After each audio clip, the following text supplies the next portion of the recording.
ala nabiyyin wa ala alihi wa ashabihi wa man tabi'ahum bi ihsanin ila yaumiddin. Amma ba'du. Allahumma la sahla illa ma ja'altahu sahla wa anta taj'alul hazna idza syi'ta sahla. Allahumma inna nas'aluka hubbaka wa hubba man ahabbaka wa hubba amalin yuqarribuna ila hubbika birahmatika ya arhamar rahimin. Amin ya rabbal alamin. Qala Allah Ta'ala fil Qur'anil Karim, a'udzu billahi minasyaitonir rajim. Ya ayyuhan nasu taqu rabbakumul ladzi khalaqakum min nafsin wahidah wa khalaqa minha zawjaha wa batha minhuma rijalan katsiran wa nisaa'a wattaqullaha alladzi tasaaluna bihi wal arham innallaha kana 'alaikum raqiba. Shadaqallahul adzim wa shadaqa Rasulillah Nabiyil Karim wa nahnu ala dzalika minasyahidin wa syakirin walhamdulillahi rabbil alamin.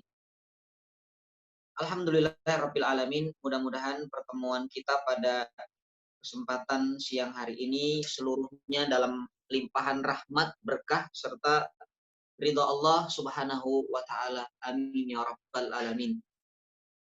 Sahabat Wijaya yang semoga dirahmati Allah, kesempatan yang berbahagia ini kita akan membahas satu judul, biar lelah asal lillah. Masya Allah. Berbicara tentang lelah, siapapun manusia pasti memiliki rasa lelah. Karena Al-Quran sudah mengatakan, laqad khalaqnal insana fi kabad, bahwa manusia sudah diciptakan memang dalam keadaan capek. Kita ini diciptakan dalam keadaan capek, kemudian dikatakan juga dalam keadaan halua, yaitu keluh kesah. Ya, jadi siapapun yang namanya manusia, ketika dia manusia, pasti dia ini merasakan yang namanya lelah ataupun capek. Apalagi terlebih kita ini adalah seorang musafir, kata Rasulullah. Kullukum musafirun. Setiap kalian itu adalah musafir. Sampai kapan? Sampai kaki kalian menginjak surganya Allah Subhanahu wa taala. Jadi yang namanya musafir itu capek. Walaupun kita menggunakan kendaraan yang nyaman, yang mewah, tetap yang namanya musafir memiliki sifat capek. Ya, jadi ini adalah pondasi dari pembahasan kita, ya, bahwa kita ini memang memiliki sifat yang dikatakan lelah, capek. Nah, tapi bagaimana agar lelah itu tidak tidak menjadi lelah yang mengundang murkanya Allah, tapi justru lelah itu akan menjadi sarana, wasilah kita untuk menuju surganya Allah. Ya, nanti akan kita lihat.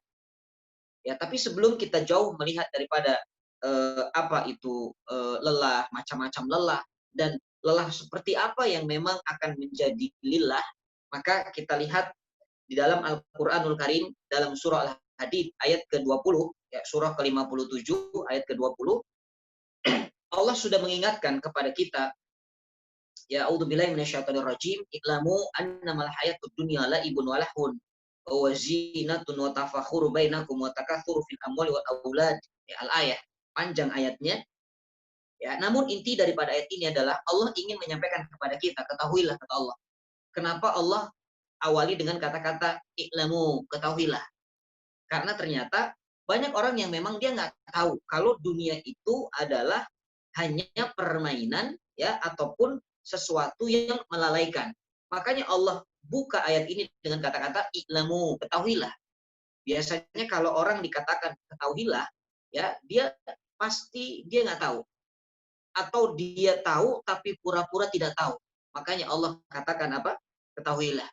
Ya, ketahuilah, kata Allah, sesungguhnya kehidupan dunia ini hanya permainan, laibun, permainan, walahun, sesuatu yang melalaikan. Ya. Apa yang menyebabkan manusia lalai?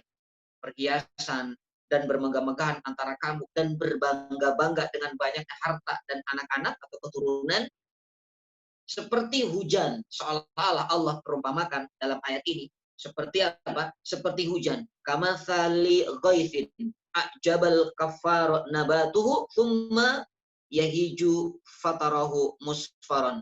Seperti hujan yang turun kemudian mengagumkan para petani. Petani itu senang ada hujan karena tanamannya akan tumbuh. Ya, setelah tanaman itu tumbuh, kemudian menjadi kering dan warnanya kuning, maka dia hancur. Itulah permainan. Ya, jadi apa ya? Kalau bisa dibilang tuh fata morgana, yaitu bahasa kita sering kita ungkapkan, itulah dunia. Dan ini justru yang membuat manusia itu capek dan lelah, yaitu dunia yang sifatnya hanya permainan, yang sifatnya melalaikan, yang sifatnya adalah fata morgana. Seolah-olah apa menjanjikan keindahan, padahal itu adalah sesuatu yang melalaikan. Makanya dikatakan apa? Dunia itu laibun walahmun. Dan itulah ternyata sumber yang membuat manusia ini menjadi manusia yang capek, lelah, ya bahkan capek dan lelahnya ini dalam apa? Dalam eh, sesuatu perkara yang melalaikan. Alhamdulillah. Ya.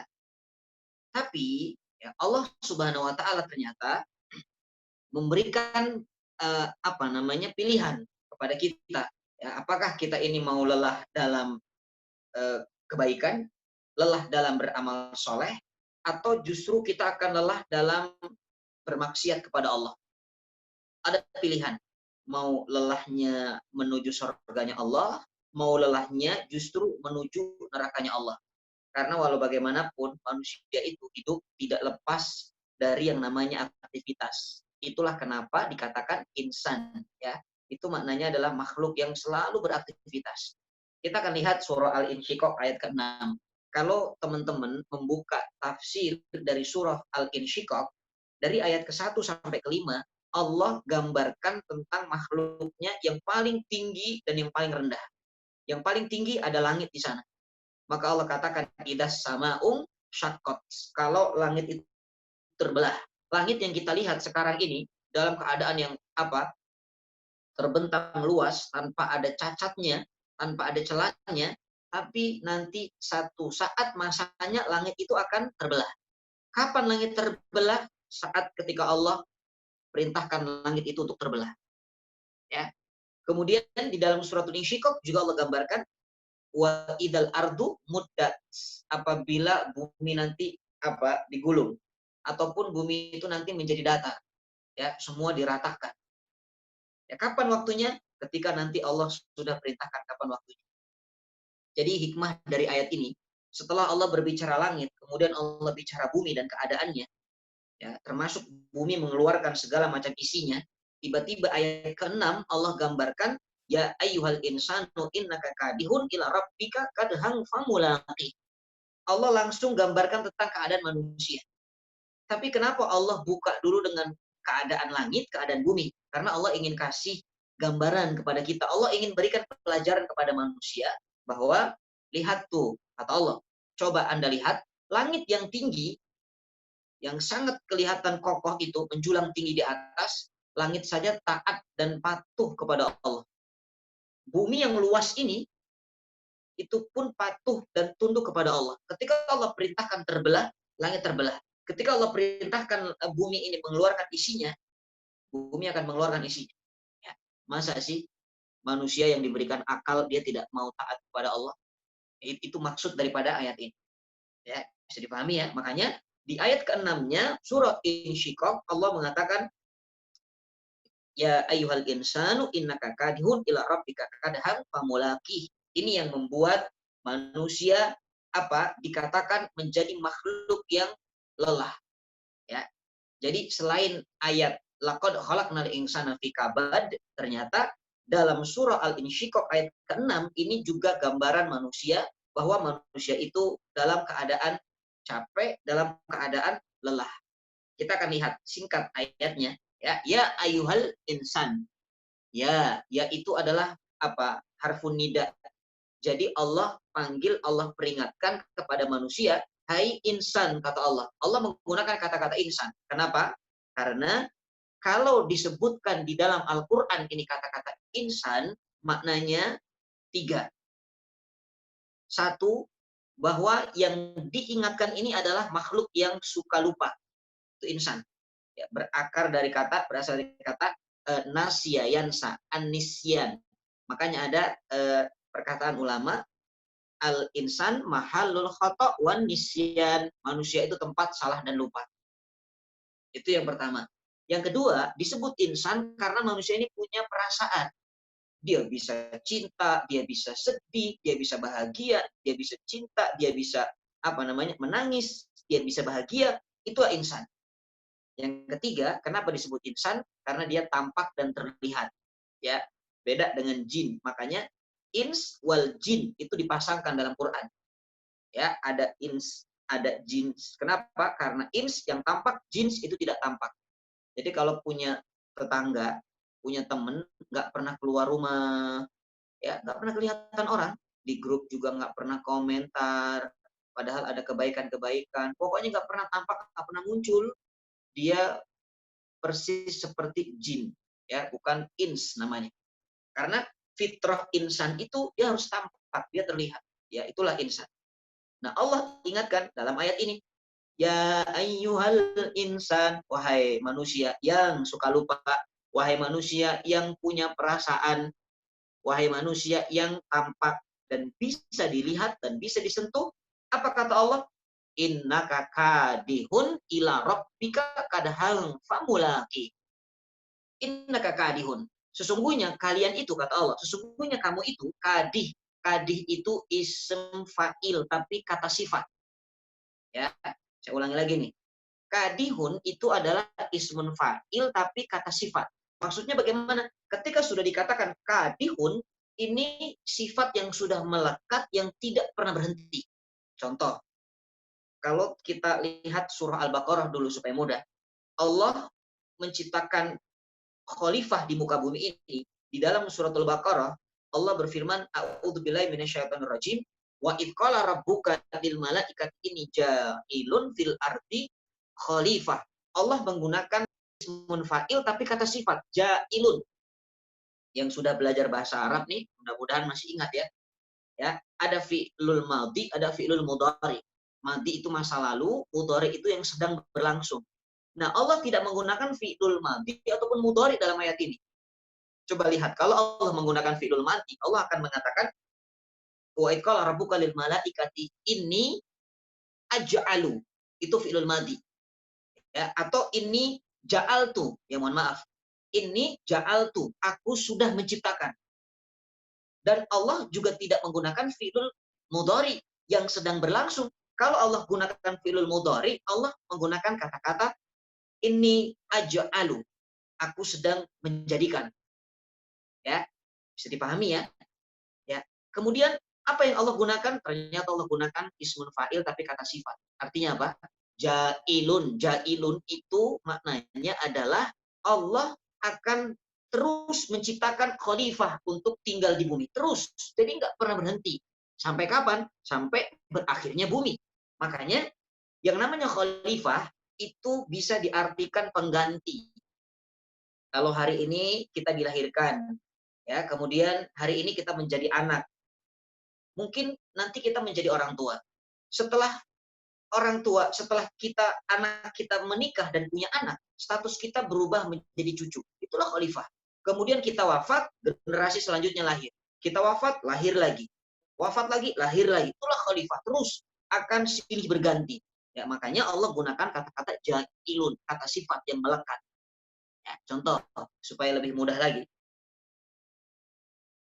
Kira-kira kalau saya katakan, dia sedang menulis dengan dia penulis, artinya sama atau beda? Pasti beda. Kalau dia sedang menulis, ya, huwa yaktubu bahasa Arabnya, dia sedang menulis atau huwa yaktubu bisa jadi 1 jam kemudian dia tidak menulis. Bisa jadi 5 menit kemudian dia sedang minum. Bisa dipahami ya? Itulah fi'lul mudhari. Ya, kalau dikatakan dia sudah menulis kata bahwa, artinya dia sudah selesai urusan menulisnya. Bisa jadi dia sekarang sudah tidak menulis.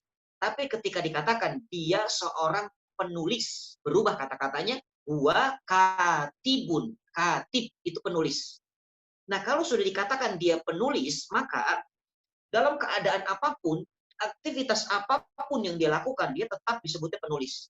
Dia lagi makan, dia penulis. Itu siapa yang lagi makan? Itu seorang penulis. Siapa yang lagi jalan-jalan ke mall? Itu seorang penulis novel yang terkenal. Siapa yang sedang mandi? Itu seorang penulis. Bisa dipahami ya? itu kata sifat, ismun fa'il, tapi kata sifat sudah melekat. Ya, seperti contoh lain, Muhammad Ali. Siapa yang tidak kenal? Seorang petinju yang hebat. Muhammad Ali dalam keadaan apapun yang dia lakukan, mau tidur, mau mandi, mau makan, pasti orang menyebutnya petinju. Ya, itu petinju lagi ngapain tuh? Padahal dia nggak lagi tinju, dia lagi tidur, tapi dibilangnya petinju. Ya, dia lagi main futsal, tapi dibilangnya itu seorang petinju. Kenapa? Karena sudah melekat kata sifat. Itulah ya cara Allah ketika Allah ingin memberikan satu hal yang melekat ke dalam jiwa atau ke dalam diri seseorang hamba atau makhluknya, Allah gunakan kata sifat. Ya, seperti dikatakan dalam ayat ini, ya ayyuhal insan innaka kadih. Apa maknanya kadih itu? Maknanya adalah manusia itu selalu bersungguh-sungguh dalam aktivitasnya. Apapun yang dilakukan, itu manusia tuh. Jadi karakter manusia itu fokus.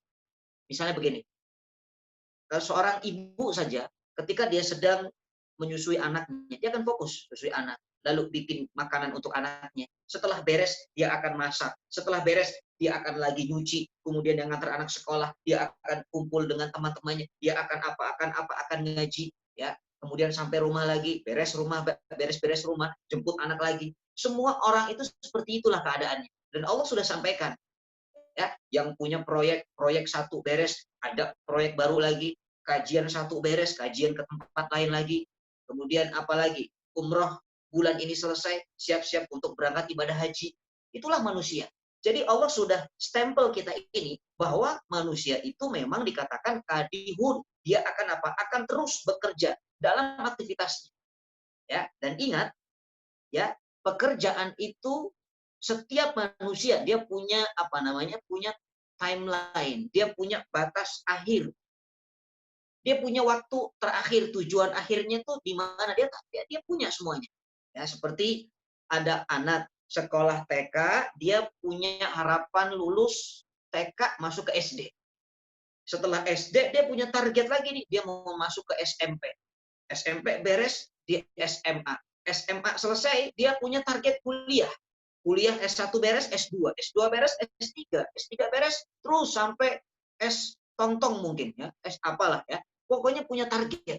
Tapi ingat, teman-teman, bahwa target paling akhir, nanti siapapun mereka, siapapun dia, apapun tujuannya, tujuan akhir adalah ila rabbika kadahang famulaqih. Dia tetap tujuannya kepada Allah Subhanahu wa taala. Jadi titik terakhir itu adalah Allah. Jadi ayat ini memberikan gambaran kepada kita, memberikan nasihat kepada kita bahwa silahkan manusia Anda bercapek-capek dalam usaha Anda. Yang kerja silahkan kerja dari perusahaan satu ke perusahaan yang lain, yang punya usaha dari bidang usaha satu ke bidang usaha yang lain, yang ngurus anak satu, anak dua, anak ketiga, yang ngurus proyek pertama, kedua, ketiga, silahkan terserah kata Allah. Tapi ingat, itu bukan tujuan akhir Anda. Dan tujuan akhir Anda adalah kelak berdiri menghadap Allah, mempertanggungjawabkan segala macam apa yang sudah Anda lakukan. Summalatus alunna yauma idin anin naim.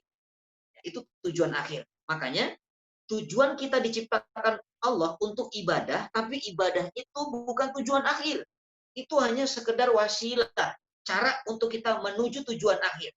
Contoh, kalau teman-teman naik kereta misalnya, ya tujuannya ke stasiun Bogor misalnya. Berangkat dari mana? Dari Bekasi. Ya tujuan akhir kita di mana? Di Bogor. Walaupun Anda berhenti di setiap stasiun. Tapi itu hanya sarana dan wasilah saja untuk agar Anda sampai kemana? Ke stasiun tujuan akhir. Ya, itulah ibadah yang Allah berikan kepada kita untuk menuju stasiun akhir, yaitu berjumpa dengan Allah, menghadap Allah dengan ridho yang Allah berikan kepada kita. Tapi capek. Kenapa? Karena memang aktivitas kita nggak bisa berhenti. Itu tuh nggak bisa, manusia tanpa aktivitas tuh kayaknya jenuh. Apalagi corona begini, kita mengalami kan, di rumah itu ya Allah, nggak kerja gimana rasanya, nggak keluar rumah gimana rasanya, nggak ngaji, kumpul di tempat-tempat majelis taklim yang memang ada di luar, rasanya gimana ya Allah. Memang sifat kita tuh harus bergerak, beraktivitas. Itulah kadih, ya. Bisa dipahami ya. Ya makanya sampai ada kata-kata begini, saking seringnya di rumah, mau males aja males. Luar biasa tuh. Ya, saking udah bingung mau males, itu sampai males. Saya nggak ngerti itu gimana cara menerjemahkan.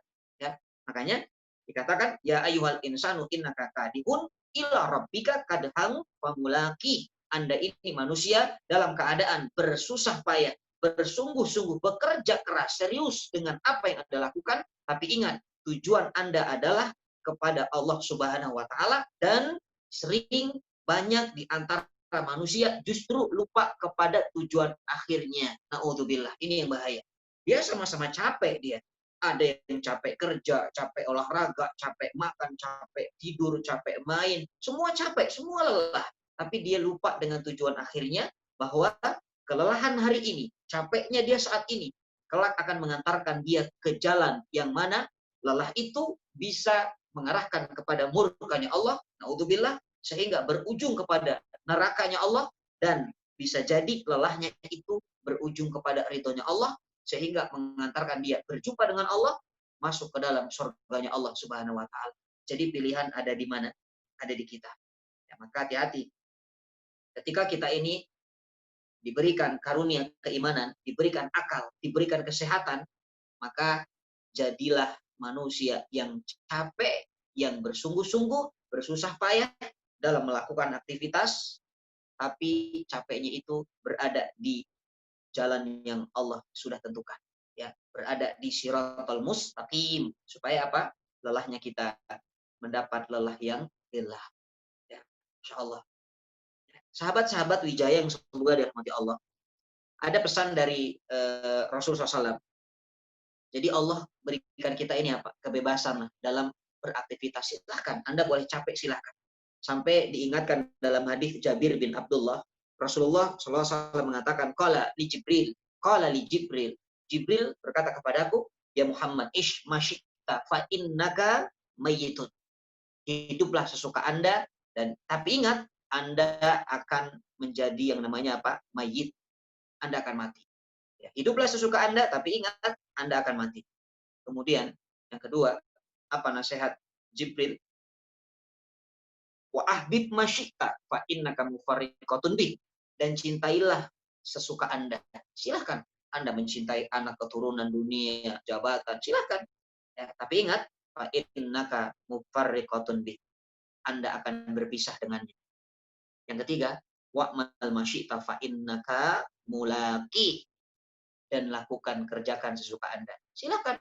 Anda mau maksiat, Anda mau taat, Anda mau berbuat kezaliman, silakan. Tapi ingat, fa innaka mulaki. Anda akan diminta pertanggungjawaban.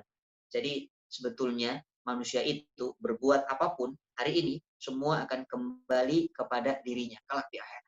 Kalau dia orang soleh, dia orang baik, maka kebaikan yang akan didapatkannya. Tapi kalau seandainya dia orang yang selalu beramal buruk, beramal maksiat, naudzubillah, kelak kesengsaraan yang akan didapatkan. Tapi dua-duanya capek, dua-duanya lelah. Maksiat juga lelah, taat juga lelah. Tapi lelah, sama-sama lelah, tapi hasilnya yang berbeda. Ya, lelahnya sama, tapi hasilnya berbeda. Ya, Insya Allah. Mudah-mudahan ini bisa apa difahami, ya.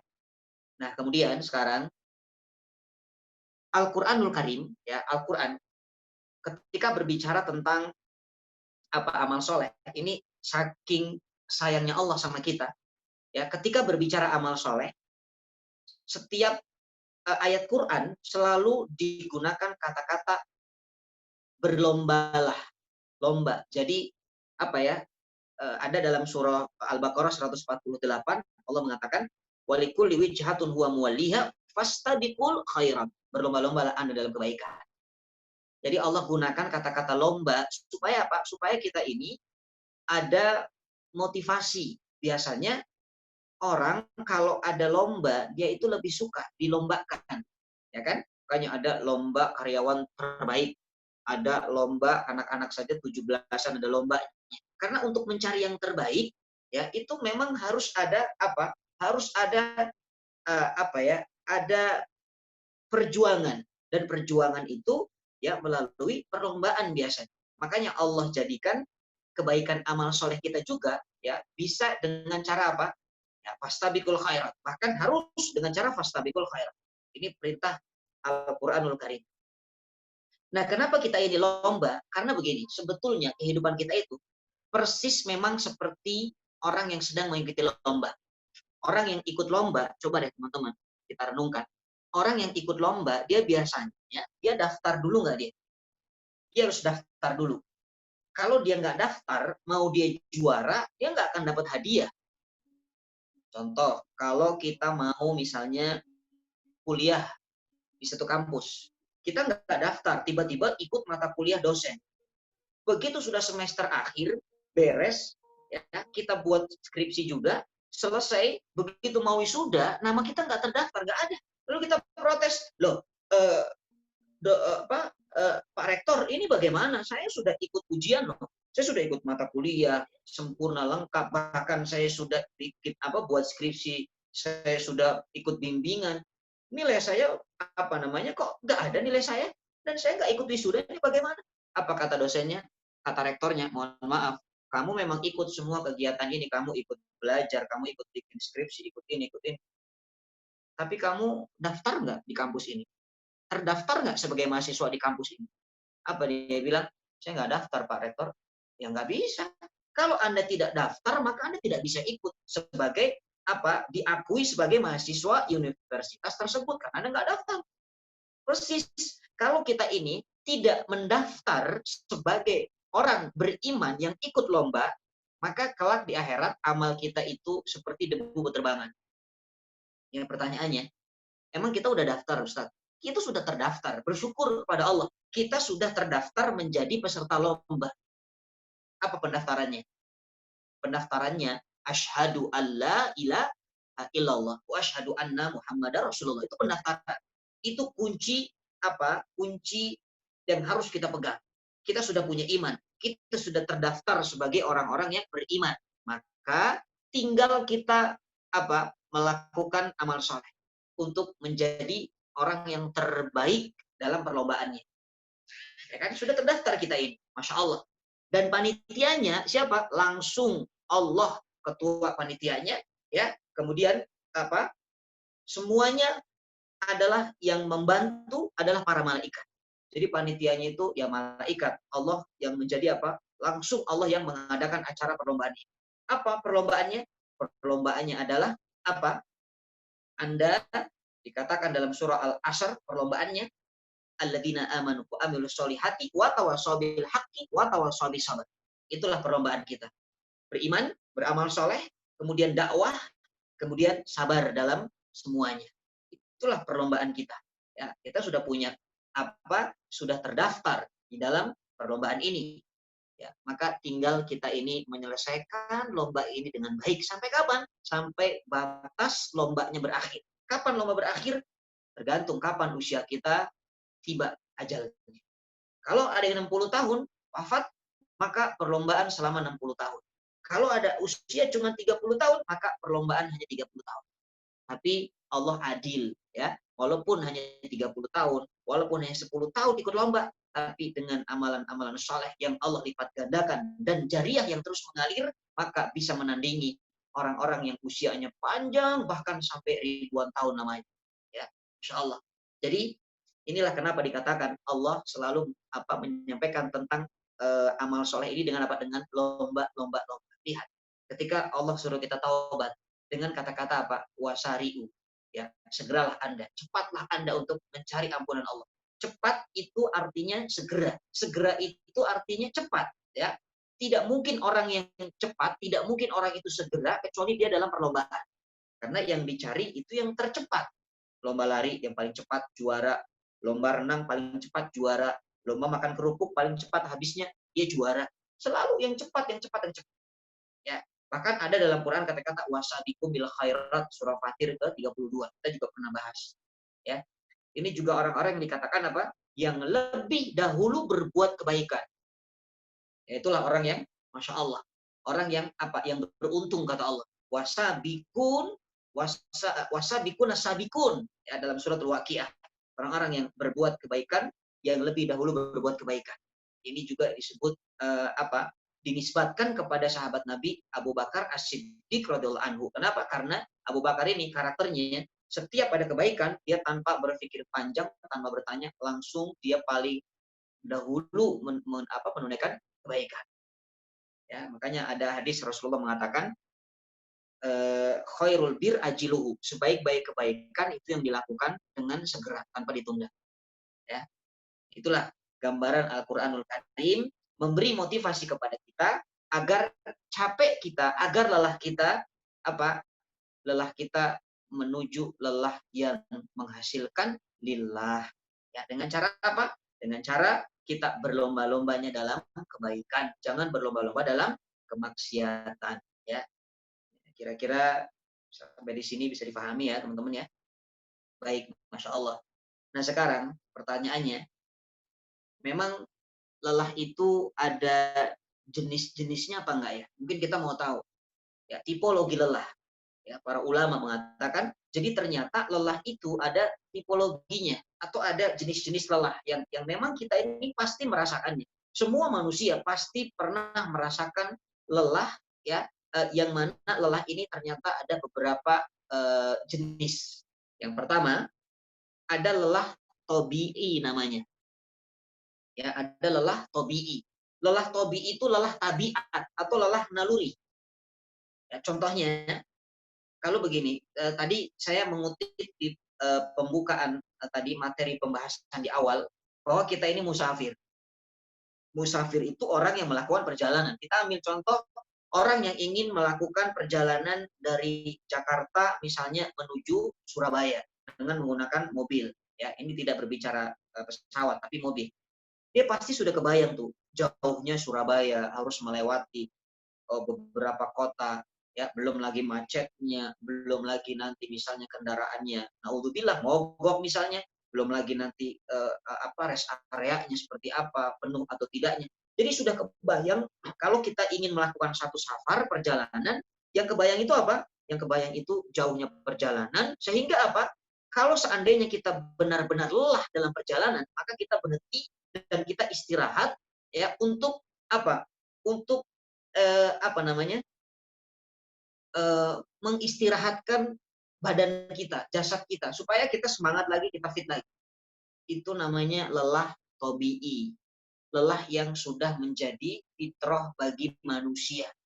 Nah, ini siapapun merasakan ini, ya.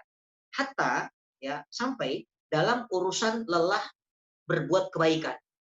Ini saya perumpamakan dulu apa? Seorang musafir. Ya, kalau musafir dia capek, dia jauh perjalanan, dia pasti istirahat. Makanya ada dalam Quran pun dikatakan wa ja'alna naumakum subata, dan kami jadikan tidurmu itu sebagai apa? Istirahat, sebagai tempat untuk Anda istirahat. Itu kata Allah dalam surah An-Naba. Nah, dalam urusan dunia saja kita kalau capek istirahat, itu tabi'i naluri fitrah. Nah, dalam urusan akhirat bagaimana Ustadz? Apakah ada lelah tabi'i? Ternyata dalam urusan akhirat juga, dalam urusan ibadah juga, manusia pasti memiliki rasa lelah tabi'i. Artinya lelah yang sifatnya tabiat atau naluri. Ini pernah terjadi kepada siapa? Sahabat Rasulullah SAW. Namanya Hamdalah. Hamdalah ini sahabat yang dalam riwayat dimandikan jenazahnya oleh malaikat. Ya, karena satu saat dia baru menikah, kemudian sedang menunaikan kewajiban suami istri, selesai, belum sempat mandi janabat, tiba-tiba datang panggilan jihad. Dia berangkat ke medan peperangan, lalu dia wafat. Setelah wafat, dicari jenazahnya dalam keadaan sudah basah, seperti orang yang selesai mandi junub atau keramas. Ya, ternyata yang memandikan adalah malaikat. Ya. Apa kisah Hamdalah? Hamdalah saat itu ada satu kisah yang luar biasa. Hamdalah berteriak saat itu, Nafaqo Hamdalah, Nafaqo Hamdalah, Nafaqo Hamdalah. Hamdalah ini munafik, Hamdalah ini munafik, Hamdalah ini munafik. Itu yang diteriakkan Hamdalah. Lalu Abu Bakar mendengar, ya, lalu bertanya, "Mada bika ya Hamdalah? Hamdalah, kamu itu kenapa? Kok kamu teriak-teriak?" Lalu Hamdalah menjawab, "Ya Abu Bakar, nafaqo Hamdalah. Ya Abu Bakar, Hamdalah ini munafik. Aku ini munafik ya Abu Bakar." Lalu Abu Bakar bertanya, "Loh, kenapa Anda mengatakan Anda ini munafik? Kenapa ya Hamdalah?" Lalu Hamdalah mengatakan, "Ya Abu Bakar, bagaimana aku tidak munafik? ketika aku duduk di majelisnya Nabi, aku mendengarkan ilmu dari Nabi tentang masalah sorga. Lalu aku mendengarkan tentang masalah neraka. Ya, ketika aku mendengarkan tentang masalah sorga, seolah-olah aku melihat sorga. Dan ketika aku mendengarkan tentang masalah neraka, seolah-olah neraka itu berada di hadapan, sehingga aku merasa hamba atau merasa takut kepada neraka dan aku ingin segera masuk ke dalam sorga. Ya, jadi semakin semakin kokoh keimananku kepada Allah karena mendengar tausiah dari Rasul Shallallahu Alaihi Wasallam. Tapi ya Abu Bakar, ketika aku pulang ke rumah, jumpa dengan keluarga, jumpa dengan anak, jumpa dengan istri, jumpa dengan kerabat, semua yang tadi aku bayangkan semuanya hilang. Hilang semuanya. Aku bercanda, aku tertawa, ya. Aku melupakan yang namanya gambaran surga neraka tadi. Sibuk dengan keluarga. Bukankah itu munafik? Ya Abu Bakar, kata Handalah. Lalu Abu Bakar mengatakan, wahai Handalah, sungguh apa yang engkau rasakan, aku juga merasakan. Masya Allah. Sekelas Abu Bakar, ya, ketika di majelis taklim bersama Rasulullah, merasakan seperti yang dirasakan Handalah, seolah-olah surga ada di hadapannya, seolah-olah neraka ada di hadapannya, sehingga imannya naik, semakin taat kepada Allah, semakin takut kepada siksa Allah, tapi begitu keluar dari majelis, pulang ke rumah, kadang-kadang lupa tuh sama itu semuanya. Ya, ini pun Abu Bakar merasakan ini. Kita mungkin sering merasakan ketika duduk di majelis taklim, waduh iman tuh lagi ngecas, kuat iman itu. Begitu pulang ke rumah, nggak usah sampai rumah, baru keluar pintu tuan rumahnya saja, ya, keluar pintu Sahibul Bait, baru sampai gerbang pagar itu udah lupa. Tadi Ustaz mau bahas apa ya? Jadi surga tuh udah ganti, depannya tuh udah bukan surga lagi. Yang ada di tampak di depannya tuh apa? Mall, ya, itu udah siap-siap ke sono. Ya, yang di depannya tuh udah apa lagi? Udah ada tas Hermes, kemudian ada ingat anaknya, ngajak jalan-jalan anak, ngajak. Itu dirasakan oleh siapa? Handalah dan Abu Bakar radhiyallahu anhum. Jadi boleh nggak usah seperti itu? Ternyata untuk mengetahui jawabannya, Abu Bakar membawa Handalah ke hadapan Nabi. Ditarik Handalah, kita menghadap Rasulullah. Kemudian menceritakan apa yang dialaminya kepada Rasulullah. Ya, disampaikan, ya Rasulullah, aku tadi merasakan seperti orang munafik. Ketika di majlismu, aku merasakan surga ada di hadapanku, neraka ada di hadapanku. Tapi ketika keluar dari majlis taklim, ya Rasulullah, aku seolah-olah seperti lupa dengan semuanya. Aku ingat dengan keluarga. Aku hanya sibuk dengan urusan rumah. Aku bercanda. Ya Rasulullah, bagaimana ini ya Rasulullah? Lalu Rasulullah mengatakan, apa kata Nabi? Saatan. Seperti itulah memang iman kalian. Masya Allah. Jadi Rasulullah mengatakan, ya itulah iman kita. Memang iman kita itu seperti itulah kata Nabi. Seandainya, kata Rasulullah, seandainya iman kalian itu seperti iman kalian ketika berada di majelis ilmu, ya, maksudnya iman yang di rumah seperti iman yang berada di majelis ilmu, maka malaikat akan datang kepada Anda dan berjabat tangan dengan kalian. Masya Allah. Itu luar biasa. Jadi ternyata yang kita rasakan selama ini, kita merasa soleh, baik, merasa adem kalau lagi di majlis taklim. Begitu keluar kadang-kadang lupa lagi. Ya, itu adalah hal yang lelah tobi'i. Ya, kita capek. Teman-teman pernah merasakan lelah kan di majlis taklim? Aduh, saat saya capek, kajian mulu, kajian lagi. Boleh nggak ya kalau saya nggak ngaji? Boleh. Kalau kita merasakan lelah seperti itu adalah lelah tobi'i.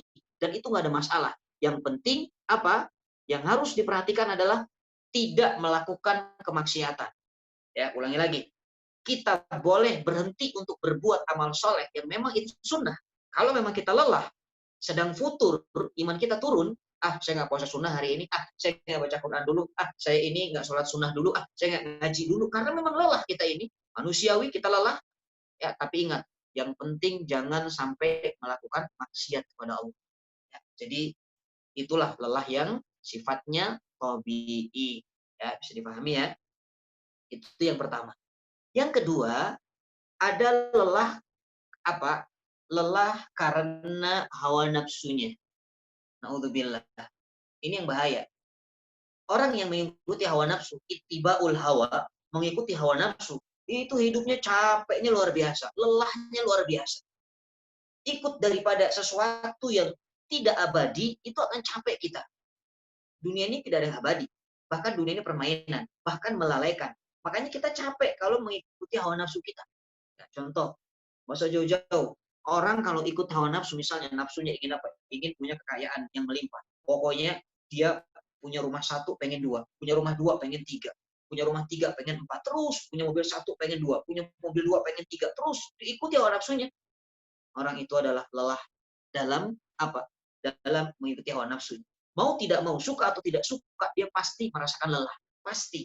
Kenapa? Karena dia manusia. Dia capek. Ya Allah, kok hidup begini ya? Yang dulu maksiat, yang hobinya maksiat, dia juga lelah. Ada titik jenuh di sana. Makanya banyak hari ini ya para pemuda-pemuda yang hijrah. Kenapa? Itu salah satu bukti mereka sudah lelah dengan mengikuti hawa nafsunya. Dia lelah ke dunia malam, dia sudah lelah dalam urusan apa tipu menipu, lelah dengan riba, lelah dengan syirik kepada Allah, lelah dengan maksiat, lelah dengan penyakit hati yang ada. Pokoknya lelah dalam hawa nafsunya sehingga apa? Dia harus move on, dia harus keluar dari kelelahan itu menuju lelah yang apa? Yang mengundang ridhonya Allah Subhanahu wa taala. Ya. Itulah lelah hawa nafsu. Jadi yang pertama, lelah yang dibolehkan, silahkan, mubah saja hukumnya. Kalau memang itu merupakan lelah yang tobi'i atau tabiat kita. Tapi yang kedua, ini lelah karena hawa nafsu, ini yang harus kita hindari. Kenapa? Karena lihat di dalam Al-Quran surah Al-Ma'idah ayat 13. Na'udzubillah. Ketika kita melihat ayat ini, orang-orang yang mengikuti hawa nafsunya dan dia lelah dan capek dengan hawa nafsunya, Allah akan timpakan 5 azab ya sebagaimana yang disampaikan di dalam Al-Qur'an ini surah Al-Maidah 13. Ya, silakan yang bawa mushaf dibuka atau dilihat diperhatikan. Saya akan bacakan ayatnya. A'udzubillahi minasyaitonirrajim. Fabima naqdihim mitsaqahum la'annahum wa ja'alna qulubahum qasiyah yuharrifunal kalima amma wadhihi wa nasu haddon mimma dukkiru bihi wala tazalu tattali'u ala kha'inatin minhum illa qalilan minhum fa'fu anhum wasfah innallaha yuhibbul muhsinin. Surah Al-Maidah ayat 13. Ada 5 azab yang disampaikan dalam ayat ini bagi siapapun yang mengikuti hawa nafsunya, yang dia capek dengan hawa nafsunya. Yang pertama, apa kata Allah? La'annahum, ya, Allah kutuk mereka, Allah laknat mereka. Jadi kalau dikatakan yang pertama dilaknat oleh Allah, orang yang dilaknat artinya dia terputus dari rahmat Allah. Naudzubillah. Sementara kita hidup, teman-teman, kita ini hidup mencari rahmatnya Allah. Kita hidup ini butuh kasih sayang Allah. Butuh yang namanya apa? Rahman dan rahimnya Allah. Tapi kalau ada orang yang sudah dilaknat Allah, dia terputus dari rahmat Allah. Seperti siapa? Iblis. Makanya iblis itu mendapat julukan iblis laknatullah alaihi. Iblis yang terputus dari rahmat Allah. Terlaknat itu maknanya terputus dari rahmat Allah. Naudzubillah. Itu yang pertama. Yang kedua, apa kata Allah? Wa ja'alna qulubahum qasiyah. Allah jadikan hati mereka keras membantu. Hatinya udah keras, ya. Jadi adab yang pertama saja sudah perihnya luar biasa, sudah mengerikan. Satu, dilaknat oleh Allah, terputus dari rahmat Allah. Yang kedua, hatinya keras. Makanya dikatakan di dalam Al-Qur'an apa? Fi qulubihim maradun fazadahumullahu maradah walahum adzabun adzim. Ya, bagi mereka orang-orang yang sudah hatinya ini dikeraskan dengan batu, tidak ada yang ditambahkan oleh Allah. Sakit dalam hati ini kecuali adalah rasa sakit, kecuali adalah penyakit. Sampai bahkan dikatakan walahum adabun alim. Dia memiliki adab yang sangat pedih, ya. Adabun alim, adab yang sangat apa? Yang sangat pedih. Kalau sudah hati keras, naudzubillah, beberapa contoh saya akan sampaikan. Seperti Fir'aun, Qarun. Fir'aun itu dia tidak memiliki kesempatan yang terindah, yaitu kesempatan taubat, fursatut taubat. Karena kesempatan yang paling indah bagi seorang manusia ketika dibukakan pintu taubat baginya. Tapi Fir'aun tidak mendapat kesempatan itu. Kenapa? Allah sudah jadikan hatinya qasiyah, hatinya membatu keras. maka mati dalam keadaan terhina, ditenggelamkan di dasar lautan, hatta idza adrakahul gharaq, kata Quran. Kemudian Korun tenggelam di dasar bumi bersama hartanya. Lihat, Allah hinakan dengan makhluk yang hina. Ya, harta dunia itu hina. Kemudian siapa lagi? Haman. Ya, bahkan ada zaman Nabi namanya Walid bin Mughirah. Kalau teman-teman pernah dengar Walid bin Mughirah, itu seorang syair, seorang penyair yang hebat pada zaman Rasulullah saat itu. Diutus oleh Abu Jahal untuk berbicara empat mata kepada Rasulullah. Berdiskusilah. Ya, untuk apa? Untuk menandingi Al-Quran. Karena saat itu semua orang Mekah, orang kafir Quraisy kaget begitu mendengar Quran. Ini bahasa apa ini? Ya, maka didatangkanlah penyair hebat yaitu Walid bin Mughirah. Setelah berdiskusi dengan Rasulullah, Rasulullah hanya membaca surah Fussilat saja, ya, didengarkan oleh siapa? Walid bin Mughirah. Begitu keluar dari rumah Rasulullah, apa kata Walid bin Mughirah? Demi Allah, wallahi, ya, masami itu kaulan.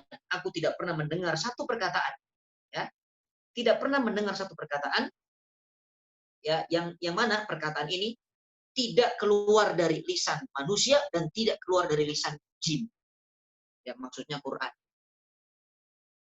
Aku mendengar perkataan kata Walid bin Mughirah, itu kaulan.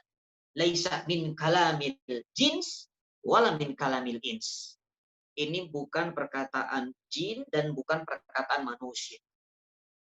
Apa perkataan itu? Itu adalah perkataan Al-Quran yang dibacakan Rasulullah di hadapan Walid bin Mughirah.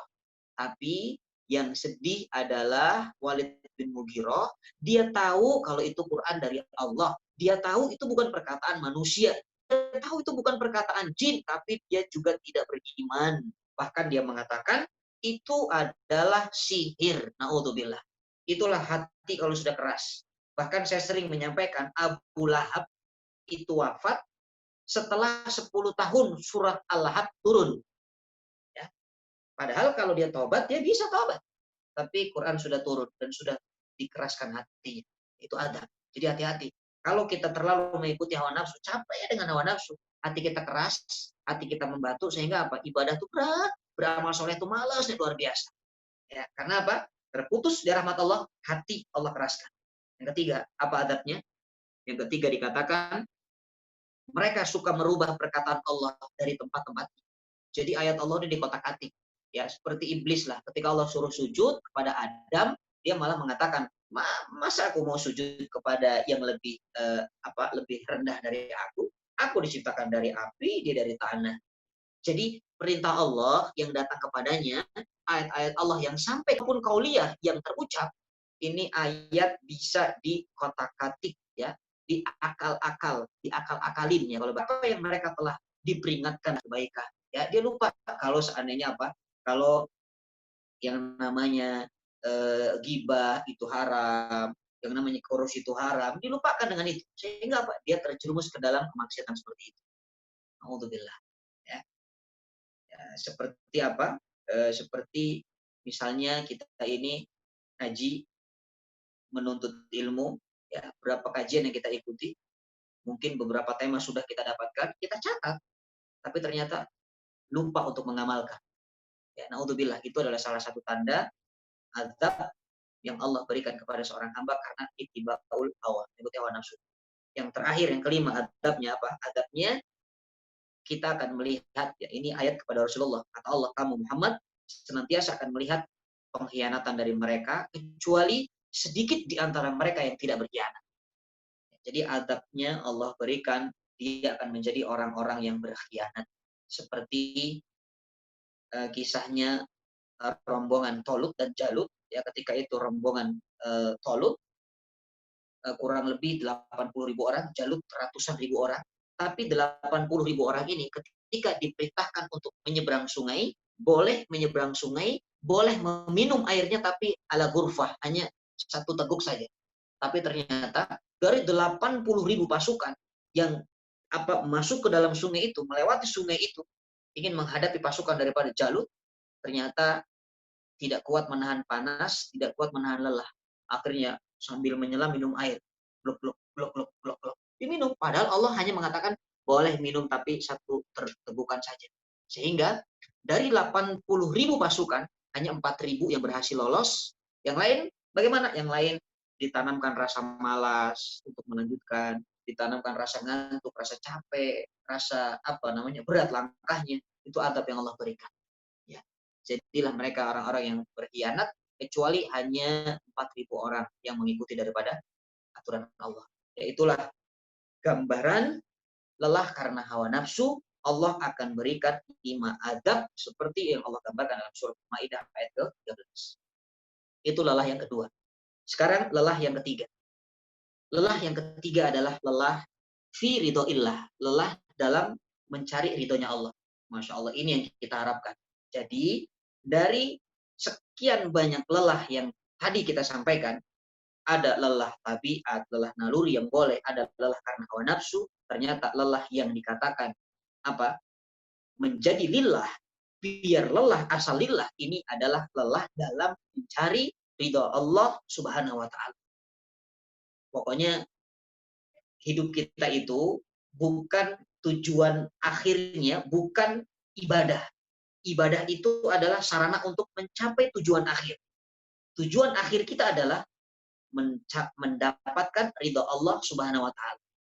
Makanya orang yang mendapatkan ridho Allah, Allah balas dengan surga. Capeknya dia, karena capeknya dia, lelahnya dia dalam ridhonya Allah, maka Allah balas dengan surga. Makanya penduduk surga nanti, ketika dia masuk ke dalam surga, ya, ketika kita nanti berada dalam surga, amin ya rabbal alamin, Allah bertanya kepada kita, fulan salni, kamu minta apa sekarang? Kita meminta kepada Allah, ya Allah, ya Rabb, arju ridho minka, ya Allah, aku meminta ridhomu ya Allah. Apa? Allah menjawab, Allah mengatakan, lauma raditukum ma askantum huna. Kalau aku nggak ridho kepada kamu, kamu nggak akan tinggal di sorga. Kamu sudah di sorga, itu tandanya aku sudah ridho, itu kata Allah. Makanya orang yang mendapat ridho Allah, pastikan orang ini mendapat surganya Allah. Faman zuhziha anin nar wa udkhilal jannah faqad faz. Siapa yang terbebas dari adab api neraka dan masuk ke dalam surga, maka itulah orang-orang yang beruntung, orang-orang yang menang, yaitu orang-orang yang meraih ridha Allah Subhanahu wa taala. Jadi capek yang ketiga ini yang harus terus ada dalam diri kita dengan niat untuk mencari ridha Allah Subhanahu wa taala. Capek kerja, niatkan karena Allah. Capek ngaji, niatkan mencari ridha Allah. Capek ngurus anak, mencari ridha Allah. Capek dalam melayani suami, niatkan untuk mencari ridha Allah. Kenapa? Karena kalau Allah sudah ridha, Masya Allah, satu keindahan yang luar biasa yang Allah berikan. Ya, seperti dalam kisahnya Rasulullah. Ya, ini sebagai kisah penutup dalam pertemuan kita. Ya, Insya Allah. Rasulullah SAW ini adalah hamba Allah yang sangat luar biasa. Yang sangat tinggi derajat ketakwaannya. Yang sangat tinggi derajat dermawannya. Yang sangat tinggi derajat akhlaknya. Wa innaka la'ala khuluqin adzim. Bahkan kita diminta oleh Allah untuk menjadikan Rasulullah sebagai teladan kita. Laqad kana lakum fi Rasulillahi uswatun hasanah. Kita akan lihat satu pelajaran dari kisah perjalanan Rasulullah SAW. Ya, Rasulullah itu saat dakwah di kota Mekah, ketika masih ada 2 gunung yang hebat, yaitu Abu Thalib dan Khadijah radhiyallahu anhuma, Rasulullah dakwah dalam keadaan nyaman. Tenang, santai saja, nyaman. Karena ada 2 gunung yang hebat saat itu mendampinginya. Tapi ketika 2 gunung ini wafat, Khadijah, kemudian Abu Thalib wafat, maka dakwah Rasulullah mulai goyah. Ya, mulai berantakan. Bahkan Rasulullah SAW terusir dari Mekah. Tapi sebelum diusir dari Mekah, Rasulullah berusaha untuk mencoba melebarkan sayap dakwahnya di Taif. Ya kan? Kita tahu semua kisahnya, Rasulullah berjalan untuk mencoba untuk dakwah di Taif. Dan teman-teman tahu, perjalanan dari Mekah ke Taif itu kurang lebih 80 km atau sampai 100 km perjalanan. Ya, tergantung arah mana yang kita tempuh. Dan perjalanan ke Taif itu tidak seperti sekarang ketika menggunakan bis, jalannya lurus, sudah diaspal. Tapi dulu Rasulullah berjalan itu dalam keadaan apa? Bukit yang terjal, panas pastinya. Bersama sahabatnya, yaitu Zaid bin Harisah. Berdua Rasulullah berangkat. Tapi apa yang terjadi? Sampai di Taif, naudzubillah, bukan Rasulullah diterima dakwahnya, tapi justru Rasulullah mengalami hal yang tidak sesuai dengan keinginan dan harapan. Rasulullah sampai di Taif 10 hari di sana. Rasulullah berdakwah, "Ana nabi, aku adalah nabi ayuhan nas, ubudullah, sembahlah Allah, wa la tusyriku bihi syai'an." Jangan sekutukan Allah dengan apapun. Begitu sampai di sana, diketuklah satu pintu pembesar Taif. Diketuk pintunya. Lalu apa? Rasul mengatakan, "Ana nabi, ubudullah, aku nabi, sembahlah Allah." Lalu orang Taif ini mengatakan, "Ya Muhammad, kalaulah seandainya Allah benar-benar ingin memilih nabi, pastinya yang lebih pantas itu aku daripada kamu." Subhanallah. Kita kalau seandainya kita ini jadi pemimpin perusahaan misalnya, kita diangkat oleh direksi menjadi pemimpin perusahaan, tiba-tiba setelah naik teman kita bilang, "Bapak, sebetulnya kalau seandainya memang direksi memilih Anda menjadi atasan saya, sebetulnya yang pantas jadi atasan itu saya, bukan Bapak." Sakit hati nggak kita? Itu luar biasa sakit hati. Itulah Rasulullah mengalaminya. Kemudian Rasulullah tidak putus asa. Rasulullah pindah ke pintu yang lain. Begitu ke pintu yang lain diketuk. Ya. Diketuk pintu orang Taif ini. Lalu keluarlah laki-laki ini. Lalu mengatakan, "Ya Muhammad, kamu itu jangan tukang bohong ya. Kamu itu tukang bohong, kamu itu tukang dusta, kamu itu sudah merobek Ka'bah, bahkan kamu itu seorang pengembala kambing. Mustahil ada nabi jadi seorang pengembala kambing. Aku nggak percaya." Dihina Rasulullah. Ya. Kemudian Rasulullah mencoba untuk mengetuk pintu ketiga. Sampai di pintu ketiga, Rasulullah SAW mencoba untuk mengajak orang-orang untuk mengenal Allah Subhanahu wa Ta'ala, untuk mengakui dirinya ini seorang nabi. Tapi apa jawabannya? Dia bilang, "Muhammad, aku tuh udah nggak mau ngobrol sama kamu. Aku tuh capek. Oke lah kalau Quran itu memang benar. Tapi kalaulah memang benar kamu itu nabi, demi Allah, aku itu akan terus mendustakanmu. Aku nggak akan percaya. Tapi kalau ternyata salah dan kamu itu bukan nabi, lisanku ini terlalu suci untuk berbicara denganmu." Subhanallah. Itu penghinaan yang luar biasa. Kalau bahasa kita najis ngomong sama kamu. Tapi apakah Rasulullah putus asa? Tidak. Rasulullah mengatakan, "Baik, kalau memang aku tidak diterima dakwahku di sini, aku akan kembali. Tapi tolong ya, jangan ceritakan perjalananku ini kepada penduduk Mekah." Ya, Rasulullah keluar dari Taif. Apa yang dilakukan oleh orang-orang Taif tadi? Semua dikumpulkan, orang tua, anak-anak, orang gila, semua dikumpulkan. Lalu apa? Melempari Rasulullah dengan bebatuan sampai bercucuran darah. Ya, sampai Rasulullah berlari sejauh 5 kilo. Ya, bayang nggak seperti apa Rasulullah capeknya saat itu?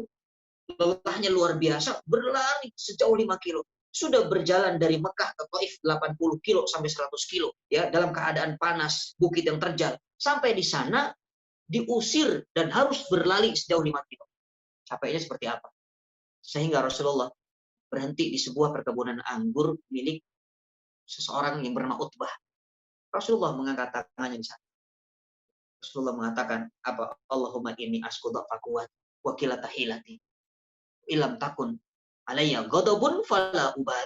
Ya Allah, aku mengadukan kepadamu atas lemahnya diriku. Dan aku mengakui sedikit usaha dakwahku ya Allah. Sedikit upaya dakwahku ya Allah. Masya Allah, ini rendah hati yang luar biasa. Padahal dakwahnya Rasulullah itu sudah dahsyat. Perjuangan sudah luar biasa. Tapi masih mengakui kelemahannya dan mengakui bahwa dakwahnya itu belum apa-apa. Usahanya kurang maksimal. Padahal sudah hebat. Sampai Rasulullah mengatakan, apa? "Ilam takun bika ghadabun fala ubali."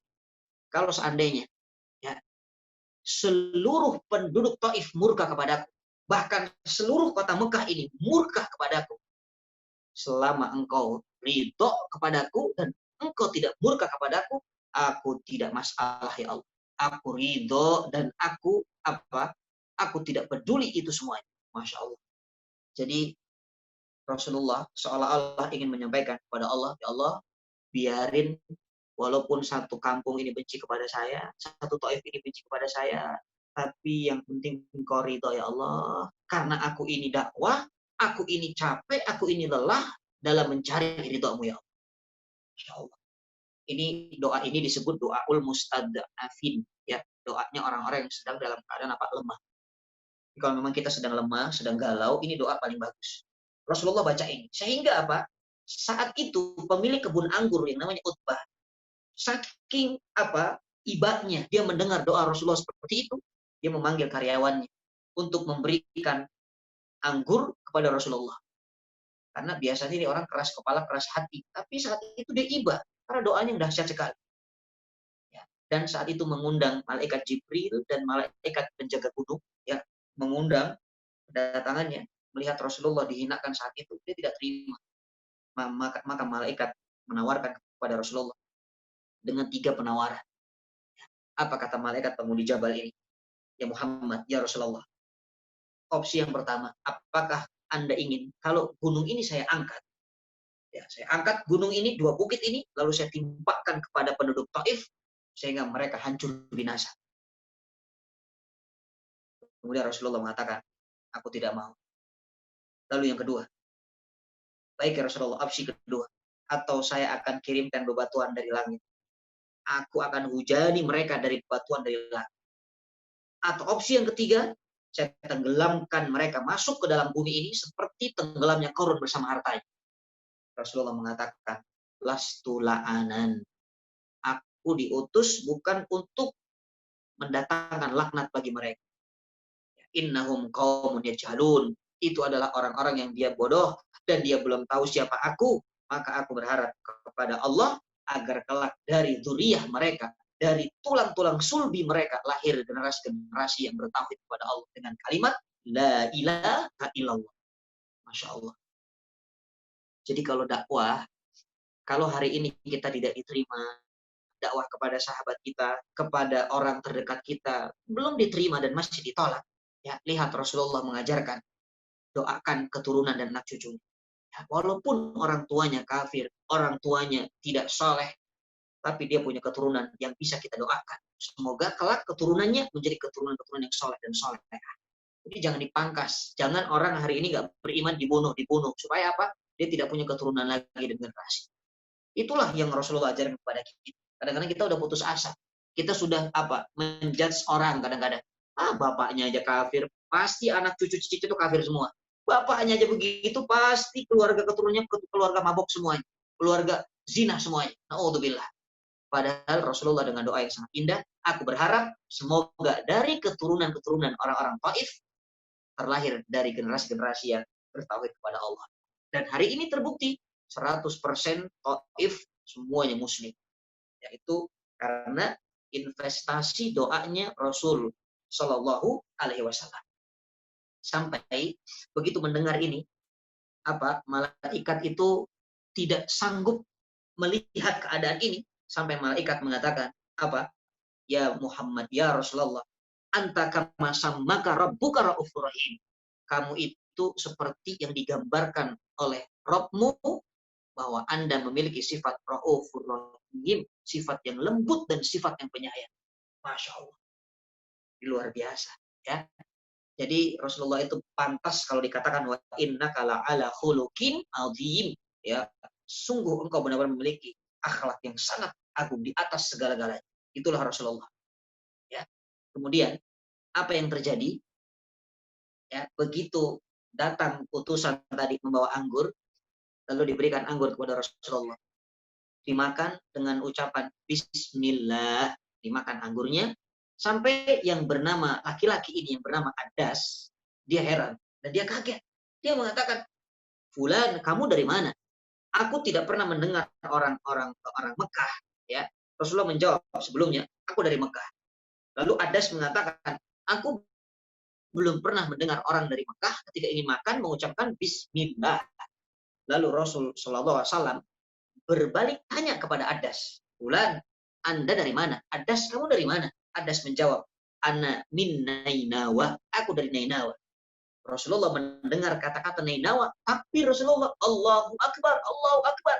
Adas bingung, ya Muhammad, ya Rasulullah, ya Fulan, kenapa Anda takbir? Kenapa Anda takbir? Kemudian Rasulullah menjawab, Nainawa, Nainawa, aku kenal Nainawa. Araftu Nainawa. Adas semakin kaget. Anda kenal Nainawa dari mana? Nainawa itu sebuah kampung yang terpencil, yang orang jarang tahu, tapi Anda tahu. Apa kata Rasulullah? Kaifa la a'rifu Nainawa, hunaka rajulun saleh. Bagaimana aku tidak kenal Nainawa? Di situ ada laki-laki yang saleh, namanya Yunus bin Matta, wa akhi.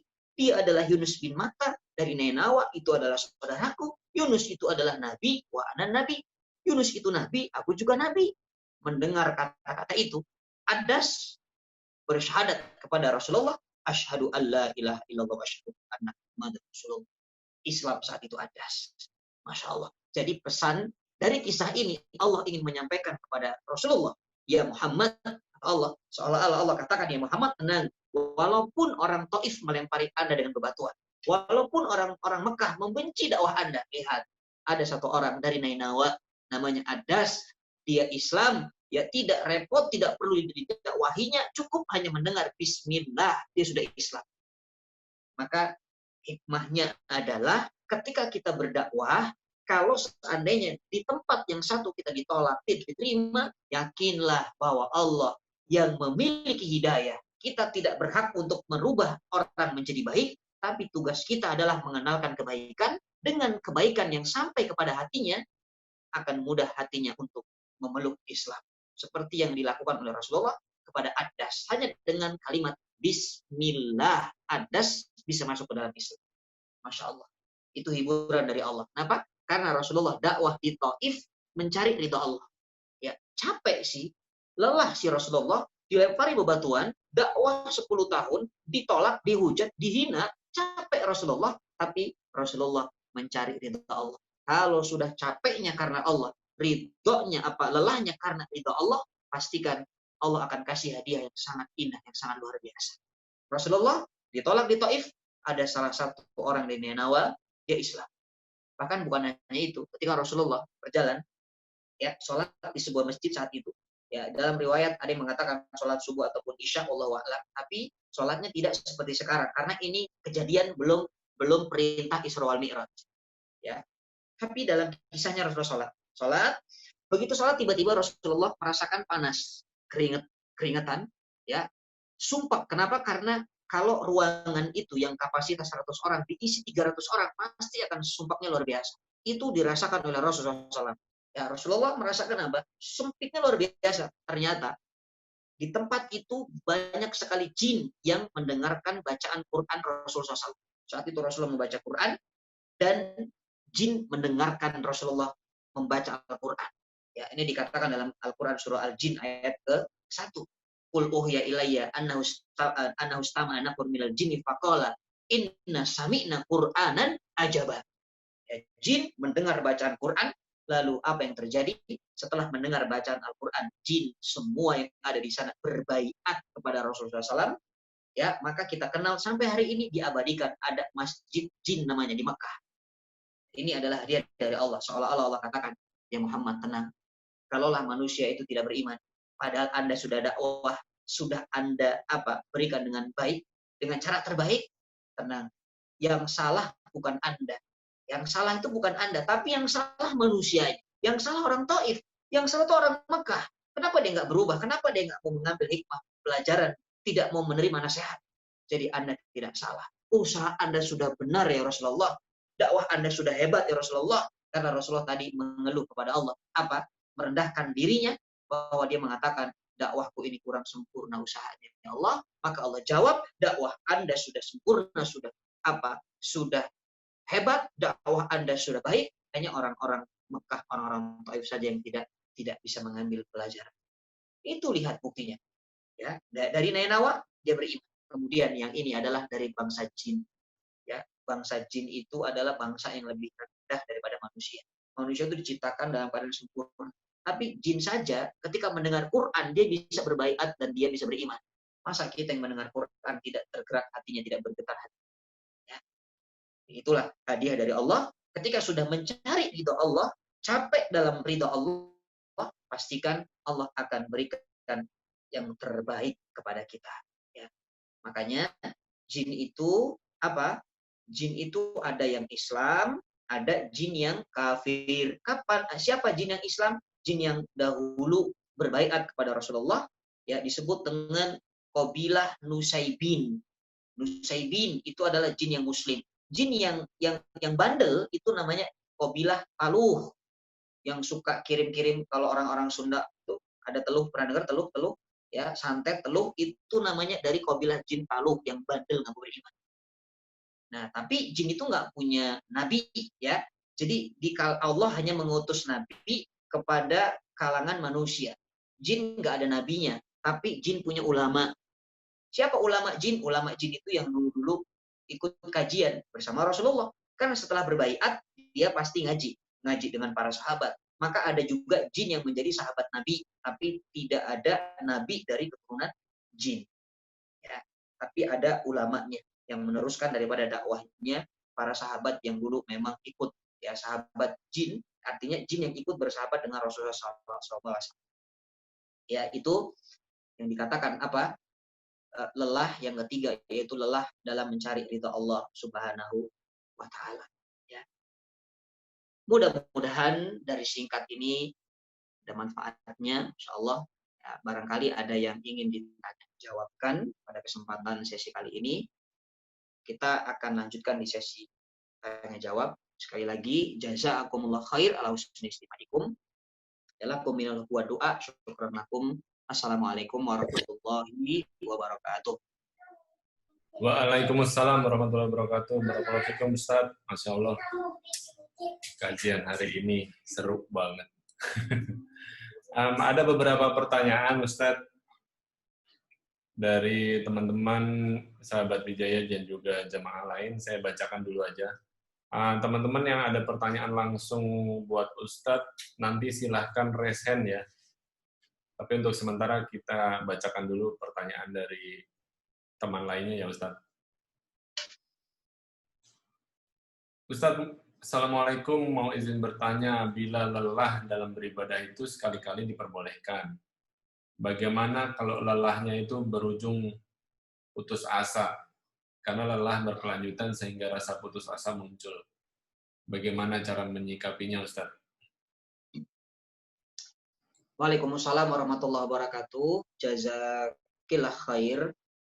Ya, lelah dalam konteks yang diperbolehkan tadi adalah lelah secara tabiat atau naluri, sudah kita bahas. Kemudian pertanyaannya, bagaimana kalau lelah tabiat itu berujung maksiat? Artinya sampai dia bukan hanya meninggalkan ibadah, tapi dia justru terjerumus ke dalam kemaksiatan. Ya, maka hukumnya kalau sudah berarah kepada maksiat, kepada putus asa, maka ini tidak boleh. Karena Quran sudah mengingatkan kepada kita, wala tai'asu mir rauhillah, jangan Anda berputus asa dari rahmat Allah. Nggak boleh. Ya, jadi ketika kita putus asa, tolong segera kita harus apa? Harus istighfar, kembali kepada Allah.